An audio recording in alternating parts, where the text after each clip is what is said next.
ہاں جی، جو قوف ہے یہ حروف قلقلہ میں سے ہے۔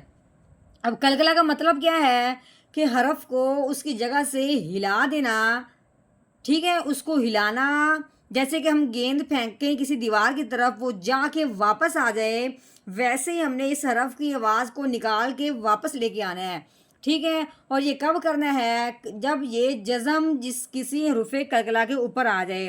حروف قلقلہ کون کون سے ہیں؟ قوف، تھو، با، جیم، دال، یہ 5 حروف قلقلہ ہیں۔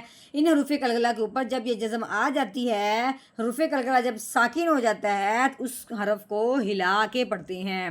اب یہ قوف کے اوپر جزم آئی ہے تو قوف حروف قلقلہ میں سے ہے، اب ہم نے اس کو ہلانا ہے تو کس طریقے سے پڑھیں گے؟ پہلے تو یہ سمجھیں کہ یہ الف کے اوپر جو پیش لگی ہوئی ہے، الف کے اوپر زبر زیر پیش آ جائے اس الف کو حمزہ کہتے ہیں۔ اس الف کے اوپر پیش آنے کی وجہ سے اس الف کو الف نہیں پڑھیں گے، اس کو بلکہ حمزہ پڑھیں گے، ٹھیک ہو گیا۔ ہاں جی، آگے یہ جو جزم ہے، یہ جزم جس حرف کے اوپر آتی ہے وہ پچھلے والے حرف کو اس حرف کے ساتھ ملا دیتے ہیں۔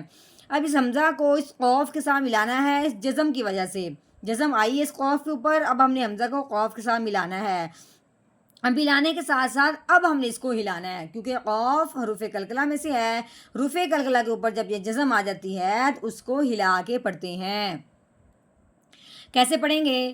حمزہ قوف پیش اوق، ٹھیک ہے، پہلے ہم نے قوف کو حمزہ کو قوف کے ساتھ ملایا، پھر اس کی آواز کو واپس لے کے آئے ہیں۔